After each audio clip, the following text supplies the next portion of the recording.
We are so excited to share the Life of And Academy with you. The cart is finally open and we are actively taking registrations.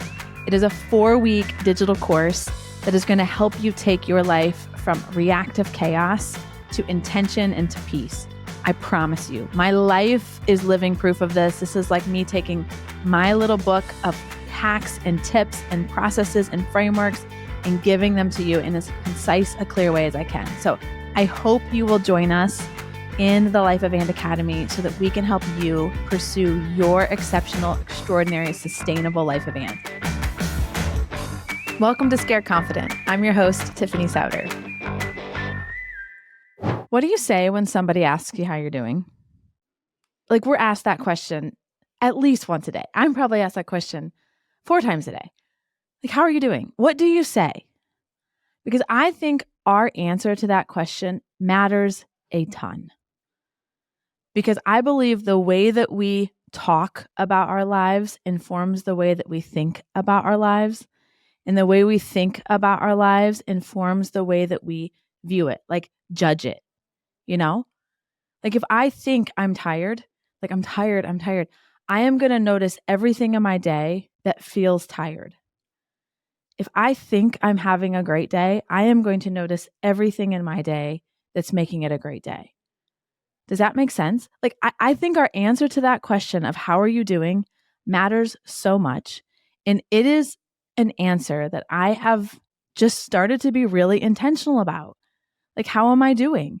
Because it also sort of like spreads this energy to the other person of, oh, yeah, me too. So if I talk about my life in the way that's negative, like, oh my word, it's so crazy. We're running kids everywhere. I feel like we're never home. It's like super overwhelming. My husband and I are like bickering all the time about logistics of the kids. You know how it is. Then the other person is like, yeah, totally. Us too. I know. Can't wait till the kids can drive. Like, it's nuts. What are we doing? We're crazy. It's like starts to become this like shared bitch session, I have noticed. When I answer the question with, how are you doing? I say, oh my word, so great. We are busy with all the best things. We have healthy kids who want to be involved and they're socially excited. They're doing really well at school. And we have a big full life of a bunch of stuff that we've said yes to. And it's great. Then you know what they share? They share what's positive in their life too.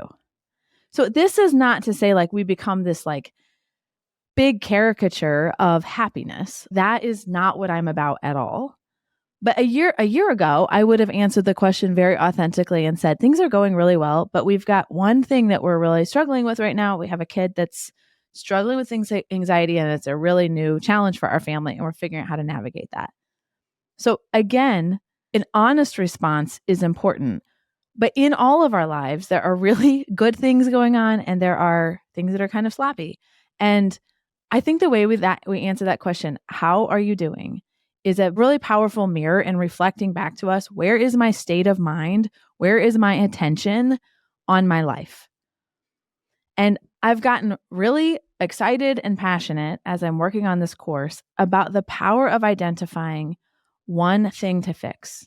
And when we are saying things like, I'm so overwhelmed, we're so behind, it just feels crazy, it's nuts around here, like, you know, I'll sleep when I'm dead. Like when we say big sweeping statements like that, we are out of control and we don't even know where to start and what to fix. But when we answer with, this is the stuff that is good, and these are the 1 or 2 things that we're like figuring out how to solve, then we have a proper identification of what's going on and how do you move your life forward. I don't know. I hope that makes sense. But I think there's a lot of power in thinking through the question of, how are you doing? What's your answer to that? Is it honest? And is it giving you good feedback in what you want to see in your life, in the way that you want to like honor and respect the people in your life? This same thing happens to me when I'm like, oh, JR's gone right now. Oh, is that so annoying that he travels? I could jump on the train and be like, oh, yes, it's so annoying. Like, you know, and turn myself into this like single mom martyr about how he's never around. Or I can say, you know what, we're so excited for the opportunities in his career right now. And we both said yes to this. And so we're great. We know how to do it when he's gone and we love it when he's home. that is a surprising response to people when I say, we decided this. We knew this was going to require this. We decided this together. And so therefore, I'm not frustrated. Yes, sometimes I'm tired. And yes, blah, blah, blah. And yes, sometimes I make the girls cry because I'm impatient. Those are all natural parts of having a lot going on.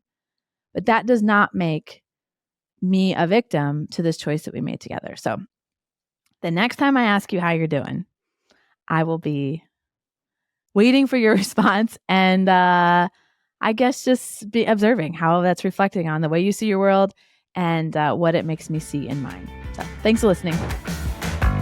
Thank you for joining me on another episode of Scared Confident. Until next time, keep telling fear, you will not decide what happens in my life. I will.